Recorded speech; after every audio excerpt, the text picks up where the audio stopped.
Welcome to my YouTube channel world literature. आज जो topic discuss करने वाले हैं वो है Nampally road by Meena Alexander. Meena Alexander का ये नॉवल है जिसको आज हम डिटेल से डिस्कस करेंगे। फर्स्ट ऑफ ऑल अपने राइटर का इंट्रोडक्शन डिस्कस करते हैं, देन करेक्टर्स को एंड देन इस नॉवल की समरी को डिस्कस करेंगे। नॉवल बहुत ही इंटरेस्टिंग है। पोस्ट इंडिपेंडेंस इरा इसमें दिखाया गया है कि इंडिपेंडेंस के बाद इंडिया की क्या कंडीशन थी, पॉलिटिकल क्या कंडीशन थी, रूल एंड लॉ किस तरह से उस टाइम था, या फिर किस लेवल तक जो है वो लॉज को फॉलो किया जाता था, रूल्स को इम्प्लीमेंट किया जाता था। इन सभी चीज़ों को, इन सभी एलिमेंट्स को जो है वो हम इस नावल में एक्सप्लोर करेंगे। बट फर्स्ट ऑफ ऑल अपने राइटर को डिस्कस कर लेते हैं। मीना अलेक्जेंडर की बर्थ हुई थी 17 फरवरी 1951 में एंड इनकी डेथ हुई थी 21 नवंबर 2018 में। इंडियन अमेरिकन पोइट थी, स्कॉलर थी एंड राइटर थी। इनकी बर्थ होती है इलाहाबाद में, इंडिया में, एंड इनकी अपब्रिंगिंग भी इंडिया में हुई एंड देन जो है ये सूडान जो है वो मूव ऑन कर जाती हैं। एंड इनकी जो मोस्टली लाइफ है वो न्यूयॉर्क सिटी में जो है वो स्पेंड होती है। उसके बाद जो है ये अपने होमलैंड वापस आती हैं। सो ये हो गया हमारे राइटर का इंट्रोडक्शन। और इस नावल के अंदर मोस्टली जो हमें स्टोरी मिलने वाली है वो मीना अलेक्जेंडर की खुद का पर्सनल एक्सपीरियंस है। हम इसको किसी लेवल तक जो है वो ऑटोबायोग्राफिकल नावल भी कह सकते हैं, क्योंकि राइटर जो है वो अपना पर्सनल एक्सपीरियंस शेयर करता है। जो प्रोटैगनिस्ट है इस नावल की वो बिल्कुल राइटर की डुप्लीकेट है। नावल के कैरेक्टर्स को जो है वो डिस्कस कर लेते हैं। फर्स्ट कैरेक्टर है सिद्धार्थ का कैरेक्टर है, जो कि मीरा का फ्रेंड है। मीरा जो कि इस नावल की मेन प्रोटैगनिस्ट है, एक गर्ल है, एक वुमन है जो कि इंडियन सोसाइटी को रिप्रेजेंट करती है, इंग्लैंड जो है उसको रिप्रेजेंट करती है, या फिर जो मल्टी कल्चरल वर्ल्ड है उसको ये रिप्रेजेंट करती है। अब सिद्धार्थ एंड मीरा जो है ये जब इंग्लैंड में इकट्ठे होते हैं तो वहाँ पे इनकी फ्रेंडशिप हो जाती है। एंड सिद्धार्थ जो है वो मीरा से कुछ ईयर्स जो है वो ओल्डर भी होता है।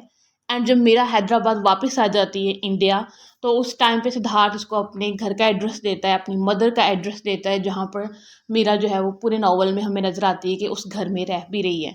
नेक्स्ट करेक्टर है हमारा डॉक्टर दुर्गाबाई। डॉक्टर दुर्गाबाई जो है ये सिद्धार्थ की मदर हैं एंड मीरा जो है ये सिद्धार्थ की मदर के साथ ही रहने के लिए हैदराबाद आती है और ये दुर्गाबाई को विजिट करती हैं। दुर्गाबाई इसको इंसिस्ट करती हैं मीरा को कि तुम मेरे साथ जो है वो रहो मेरे घर पर। नेक्स्ट करेक्टर है हमारा मीरा का, जो कि हमारी मेन करेक्टर है। इसने अपनी जो स्टडी है वो इंग्लैंड में मिडलैंड्स में कंप्लीट की है।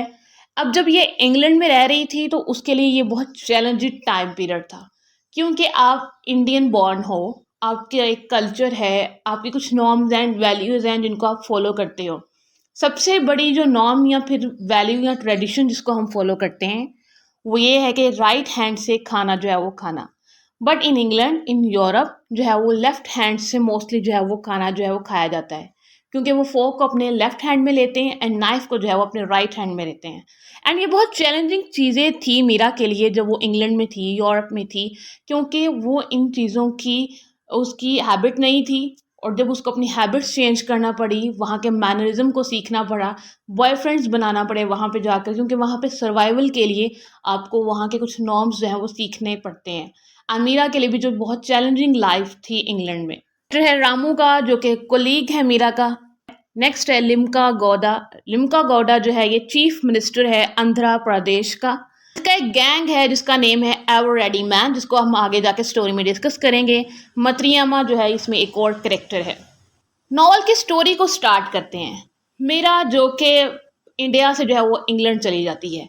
इंडिया में इसकी मदर के साथ इसके कुछ कॉन्फ्लिक्ट से इसकी मदर जो है वो इसको मैरिज के लिए जो है वो फोर्स करती हैं, बट मीरा जो है वो मैरिज के लिए अभी रेडी नहीं है और वो बिल्कुल भी मैरिज जैसी एक रिलेशनशिप में जो है वो अभी नहीं आना चाहती है। सो इसलिए वो इंग्लैंड चली जाती है अपनी 4 years की एजुकेशन के लिए और वहाँ पे ये अंडर ग्रेजुएट स्टूडेंट है। एंड सिद्धार्थ जो है वो वहाँ पे इसका फ्रेंड है, वो भी जो है वो इंडिया से वहाँ गया था। अब जो सिद्धार्थ है एंड मीरा ये काफ़ी क्लोज फ्रेंड होते हैं एंड सिद्धार्थ की वहाँ पे एक गर्लफ्रेंड भी होती है।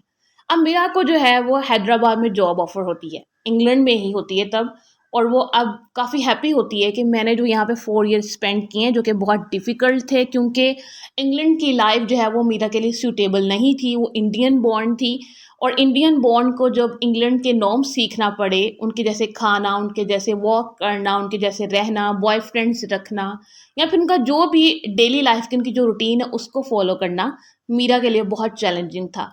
और जब ये ऑफ़र होती है हैदराबाद जॉब, तो वो उसको उसी टाइम जो है वो एक्सेप्ट कर लेती है एंड सिद्धार्थ से मिलने के लिए जाती है।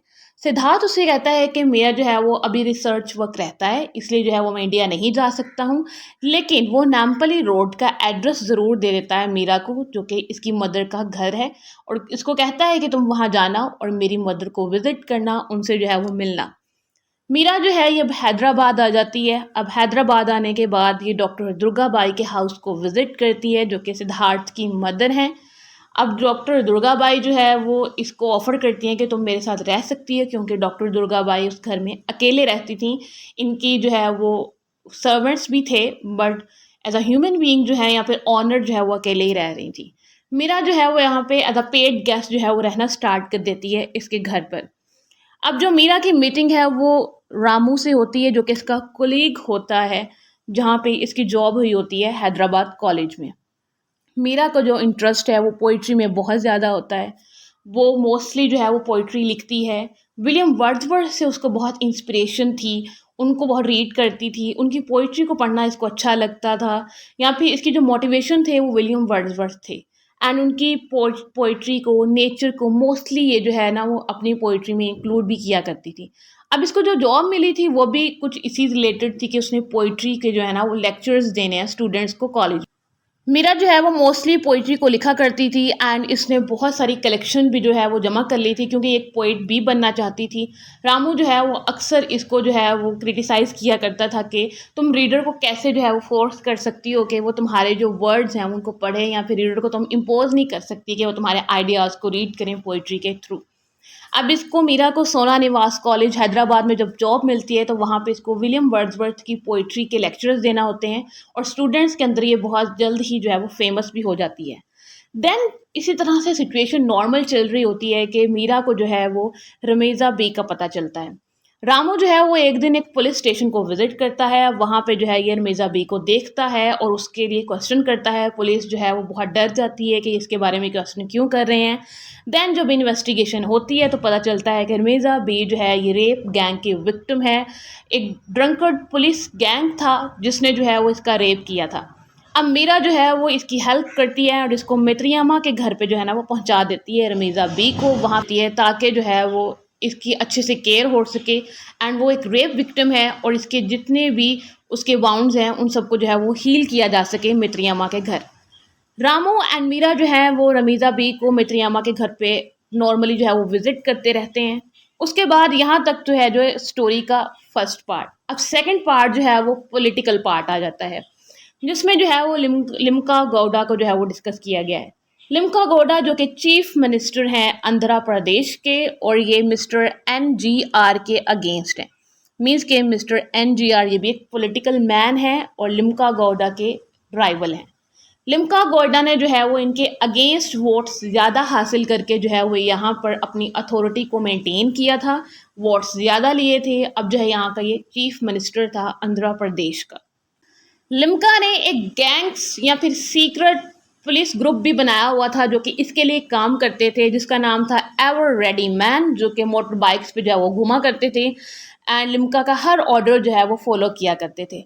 लिम्का ने आंध्र प्रदेश में जो है वो इनजस्टिस फैलाया हुआ था, किसी को इक्वल राइट्स नहीं मिल रहे थे, पुअर्स जो थे अपनी वर्स्ट कंडीशन में थे, एंड जो ऑरेंज सेलर्स थे उन पे जो है वो हाई टैक्स लगाया हुआ था।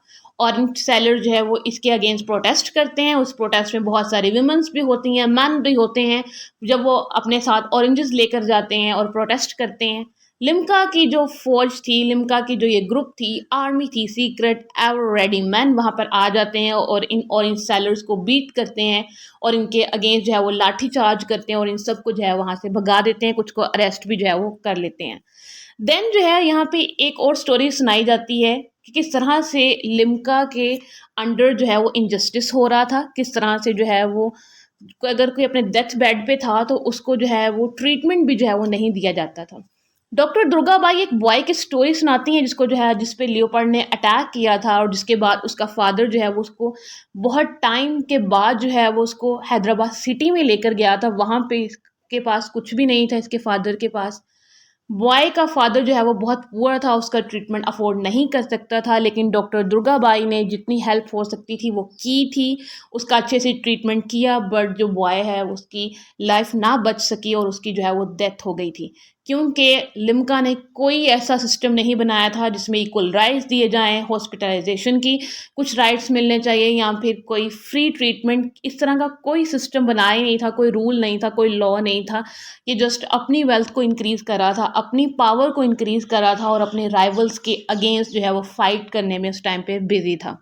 लिम्का ने इवन के अपने सन इन लॉ के साथ मिलकर लिम्का सोडा नेम की एक बॉटल को इंट्रोड्यूस करवाया, जिसके अंदर वाटर जो था वो पोल्यूटेड था, जिसका वाटर अनफिल्टर्ड था। इवन के बहुत सारे लोगों ने जब उस लिम्का सोडा को पिया तो उसकी वजह से उनके एब्डोमिनल पेन हो गया और बहुत सारे लोगों की डेथ्स भी हुई। बट लिम्का ने खुद उसको जो है वो एडवर्टाइज किया था अपने हैंड्स में बॉटल्स को लेकर, इस वजह से लिम्का सोडा बहुत फेमस हो गई थी हैदराबाद या पूरे इंडिया में। का जो है वो रेप गैंग हुआ था, उसके बारे में जब इन्वेस्टिगेशन होती है तो पता चलता है कि कुछ पुलिस ड्रंकर्ड थे, उन्होंने रात के टाइम पे रमीज़ा बाई एंड उसके जो हस्बैंड था उस पर अटैक किया था। उसके हस्बैंड के ब्रेन पे बहुत सारी इंजरीज आई थी जिसकी वजह से उसकी डेथ हो जाती है एंड उसकी डेड बॉडी जो है वो पुलिस स्टेशन के जो गार्डन है वहाँ से मिलती है। एंड रमीज़ा को जो है वो रेप गैंग किया जाता है, जिसकी वजह से जो उसको है वो पुलिस स्टेशन में फेंक दिया जाता है ताकि मर्डर एंड रेप के जो एलिगेशंस हैं उनसे जो है वो बचा जा सके। जो हैदराबाद के जितने भी लोग थे या फिर नामपल्ली रोड के जितने भी लोग थे, उनको जब ये पता चलता है तो वो गाँव लीगदा जो पुलिस स्टेशन है वहाँ पहुँच जाते हैं। उसके ऊपर जो है वो पेट्रोल फेंकते हैं, केरोसिन फेंकते हैं एंड उसको जो है वो आग लगा देते हैं। पूरा पुलिस स्टेशन जो है वो जल जाता है। एवर रेडी मैन भी वहाँ पे आते हैं लिम्का के ताकि रेस्क्यू किया जा सके पुलिस स्टेशन को, लेकिन तब तक जो है वो पूरा पुलिस स्टेशन जो है वो जल चुका होता है, क्योंकि जो हैदराबाद के लोग थे, क्योंकि जो आंध्र प्रदेश के लोग थे वो उस वुमन के लिए जस्टिस चाहते थे, क्योंकि उसका रेप गैंग किया गया था, वो विक्टिम थी एंड उसके लिए जस्टिस के लिए जो है ना ये काम किया गया था। पुलिस स्टेशन को जो है वो बर्न कर दिया गया था। देन क्या होता है कि लिम्का का बर्थडे होता है एंड न्यू दिल्ली की जो प्राइम मिनिस्टर होती हैं वो एक लेडी होती हैं और वो जो है वो लिम्का से बहुत इम्प्रेस्ड होती हैं और इससे जो है वो अक्सर पॉलिटिकल इंस्पिरेशंस लेती रहती हैं या फिर पॉलिटिकल अगर कोई भी प्रॉब्लम हो तो वो लिम्का के थ्रू जो है वो सॉल्व करवा लेती थी। सो उनके बर्थडे के लिए जो है ना वो न्यू दिल्ली में अरेंजमेंट्स किए जाते हैं। अब इस बर्थडे पे जो है ना वो एक बड़ा इवेंट होने वाला था। मीरा एंड रामू जो कि एक दूसरे के कुलीग्स भी थे, लव बर्ड्स भी थे, गर्लफ्रेंड एंड बॉयफ्रेंड भी थे, ये दोनों जो हैं वो इसके अगेंस्ट लिम्का के काम कर रहे थे। मीन्स कि ये सीक्रेटली इन्होंने एक एजेंसी बनाई हुई थी जिसमें ये काम कर रहे थे ताकि लिम्का की जो गवर्नमेंट है, लिम्का की जो पावर है उसको ब्रेक किया जा सके और इसको जो है वो लेसन सिखाया जा सके। सो यहाँ पर जब लिम्का के बर्थडे के अरेंजमेंट्स होते हैं तो वहाँ पर जो है वो बहुत सारी स्टोरीज नरेट की जाती हैं। स्टेज पर लिम्का को जब बुलाया जाता है तो बहुत सारे फ्लावर्स फेंके जाते हैं एंड बहुत ही जो है ना वो किंग टाइप इसको ट्रीटमेंट दिया जाता है। और कार्डबोर्ड मॉडल एक होता है जिसमें जो है वो ओल्ड हैदराबाद सिटी का सारा मॉडल जो है वो एक्सप्लेन किया जाता है। अब क्या होता है कि उस कार्डबोर्ड में जो है ना वो फायर हो जाती है, मीन्स कि आग लग जाती है। अब आग लगने से क्या होता है कि वो जितना भी बर्थडे का अरेंजमेंट्स है जो कि वीक से चल रहा था, हर चीज़ जलना स्टार्ट हो जाती है। वहाँ पे जितने भी लोग थे उनकी डेथ होना स्टार्ट हो जाती है, इवन के चीफ मिनिस्टर भी, क्योंकि आग जो है वो बहुत बड़े लेवल पर लग गई थी। मीरा वहाँ से जान बचाकर पहुँचती है अपने घर के पास एक वेल पे, और जब वो देखती है ना कि वेल कुएं में जो है ना वो पानी में भी आग लगी हुई है, तो मीरा को एक मिथ याद आती है कि जब पानी में भी आग लग जाए तो उसे जो है वो कोई बुझा नहीं सकता है। देन ये घर पे पहुँचती है एंड डॉक्टर दुर्गाबाई कहती हैं कि रामू जो है वो तुम्हारे बारे में पूछ रहा था। मीरा जो है वो बहुत हैप्पी होती है कि एटलीस्ट जो रामू है वो सेफ़ है, इवन कि वो भी जो है एंटी गवर्नमेंट मूवमेंट में काम कर रहा था। ये जो सीक्रेट प्लान था फायर लगाने का कार्डबोर्ड में, उसमें ये काम कर रहा था और ये वो कहती है कि फाइनली वो सेफ़ है। एंड इसको एक और हैप्पीनेस मिलती है कि जो रमीज़ा थी जो कि रेप विक्टिम थी, अब वो भी रिकवर हो चुकी थी और वो मीरा को अपना हैंड देती है, जिससे मीरा जो है वो बहुत हैप्पी होती है और होपफुल होती है कि अब आंध्र प्रदेश के जो लोग हैं उनको उनके राइट्स मिलेंगे, पुअर्स को उनके राइट्स मिलेंगे एंड जो सोसाइटी है इंडिया है उसमें जो है वो जस्टिस आ सकता है। अब उसमें जो है कोई होप जो है वो उसको नज़र आना स्टार्ट हो गई थी। मीरा जो है वो अपने होमलैंड के लिए खुद को देन डिवोट कर देती है, वुमेन राइट्स के लिए खुद को डिवोट कर देती है, पुअर्स के राइट्स के लिए खुद को डिवोट कर देती है और जस्ट उन सभी के इक्वल राइट्स के लिए काम करना स्टार्ट कर देती है। और यहाँ पे जो नॉवल है वो एंड हो जाता है। इस नॉवल में कौन से इंपॉर्टेंट थीम्स थे आप कमेंट में ज़रूर बताइएगा, क्योंकि ये नॉवल जो है इसको रीड करने के बाद आप इसके थीम्स को खुद अंडरस्टैंड कर सकते हैं। इसके थीम्स को आप खुद फाइंड आउट करेंगे तो आपको ज़्यादा अच्छे से ये नॉवल जो है वो समझ आएगा। वीडियो को लाइक और शेयर और चैनल को ज़रूर सब्सक्राइब कीजिएगा। Thanks for watching my channel.